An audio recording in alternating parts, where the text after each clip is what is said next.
What's good, YouTube? It's your boy Big Lou, sitting here chilling, about to do another lunch break chronicles for you. I told you I'd make a part 2 to my diet video. Let me get my seat up. So this is part 2. All right, in the last video we talked about starting off a diet and just trying to simplify this for you, and I gave you the first 2 rules. First 2 rules, was to eat to make it to the next meal, and also eat whole meals. Sit down, eat a meal, eat a strategic meal, like just like when you have a baby, they put them on a meal plan where they eat them every 2 hours, every 3 hours, where the human body should be doing the same thing. So if you can, if possible, make your schedule, your eating schedule, so that you eat around the same times of the day, every day if you can, around the same portions too. Like I know for me, like I eat, my larger meals are closer around my workout time. My post-workout meal, my pre-workout meal are my 2 largest meals. I don't eat large meals and then go sit all day. I work in the office, so for me to be sitting all day for 8 hours, and I know I go to the gym right after I work out, my pre-workout meal might be, during my 6th hour of work or 2 hours before I'm about to leave work. So that might be a big meal, and my post-workout meal is a big meal, because, you have to look at food as like energy.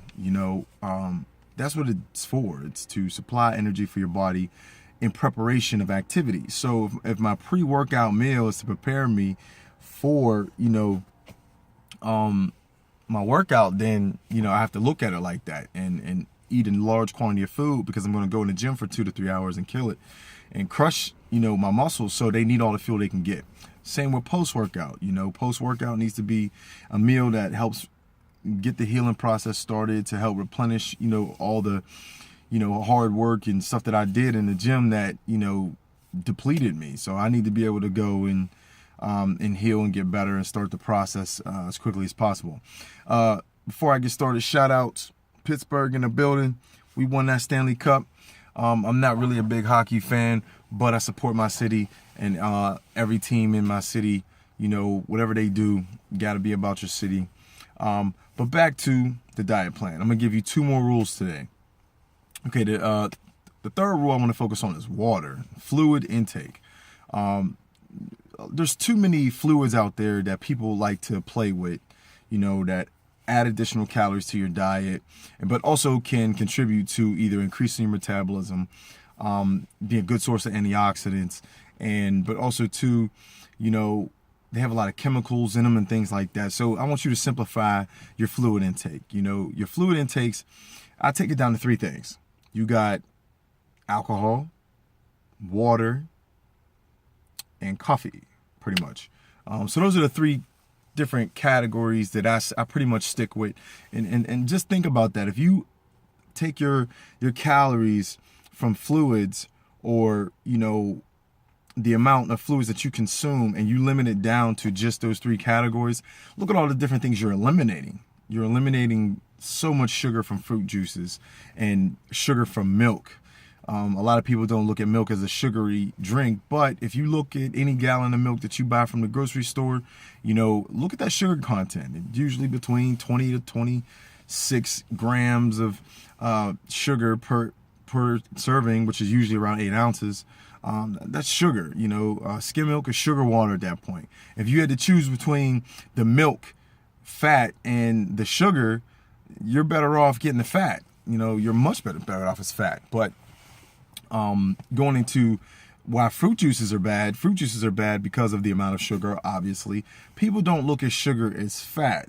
They look at sugar as just a sweetening agent. Well, sugar, pretty much you should be looking at it as fat, because when you get an excessive amount of it, it gets stored in the same fashion that fat does. So you want to have a reduction in sugar in your diet, obviously. You obviously want natural sugars, but yet again, do you really think that the fruit juices and, Juicy Juice and all of them just use fruit juice? No, they don't. They add sugar to it to make it taste good. That's why sugar is added to milk. So we want to reduce the amount of sugar that you're intaking. So, stick to those 3 categories, water, coffee, and alcohol. And I'm going to get to coffee next. Coffee, you're going to get a lot of benefits from coffee. Now, you got to get good coffee. Just like anything else, there's good coffee and bad coffee. You want to get the good coffee, the purest form of coffee that you can find, that has less junk, fillers, and you look at that ingredients list and see what's actually in there. A coffee, it's going to give you a little bit of caffeine and give you that boost that you need. But it's also perfect for, the ketogenic diets, which are great. It's great for suppressing hunger a little bit and, heightening your alertness for a short period of time. So, and I find it very, very beneficial if you tend to go on intermediate fasting and you fast for short periods of time. Coffee is beneficial. If it's the only little bit of calories you'll get in you, and it'll help still keep you focused and not groggy during a fast. But like I said, it's also great for, suppressing that hunger. And I think that a lot of people don't look at coffee in that fashion either. They just look at it for the caffeine and the energy, but yet again, it can help suppress that appetite. So, and the third thing, the most important thing is water. 80% of your body is water. You need the hydrogen and the oxygen, the H2O. Obviously, we can go over the benefits of water. We'll be here talking, for a good 20 minutes, and I don't want to do that. But yet again, when it comes to water, what I tell people is the type of water matters. I made a video about, water alkalinity and pH balance. So check that video out on Steel City Muscle, 412 Steel City Muscle. Check it out on the channel. It's still there. It's posted. But once you find the right water for you, what I tell people to do is, don't sip water. When you sip water, your body reacts to that. And I'm not saying negatively, but what I'm saying is that just a little bit, your body's going to try to get rid of it. And that's why you're peeing all the time.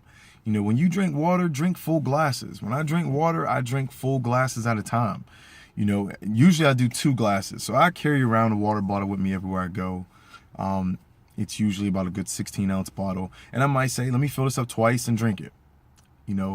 I just strongly believe that in order for what I call water displacement, which helps your body to, not retain so much water, which will also help you, keep the water weight down, keep the skin tight, look more lean.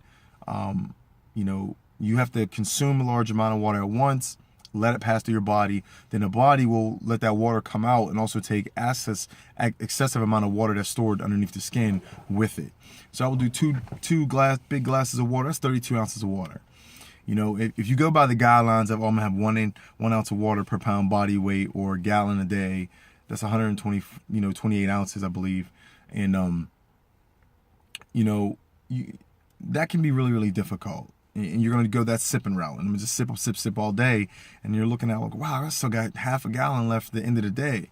Well, if I say, drink 2 full glasses of water every 2 hours, and that's 32 ounces every 2 hours, to put in perspective, a gallon of water can go really, really quick.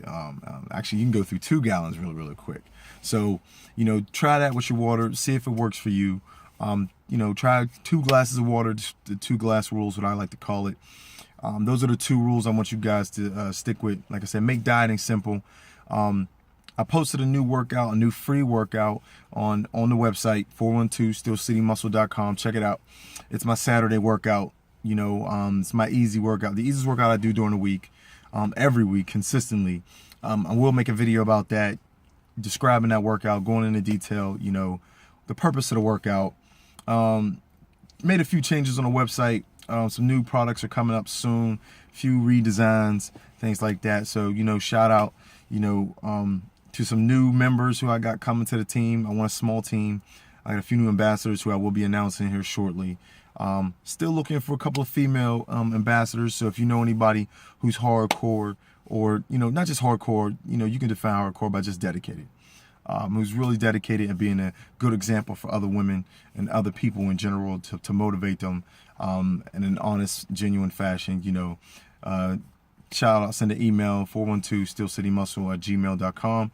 Like I said, stay tuned. More videos to come. All right, peace. Everybody have a blessed day. Gotta get back to work.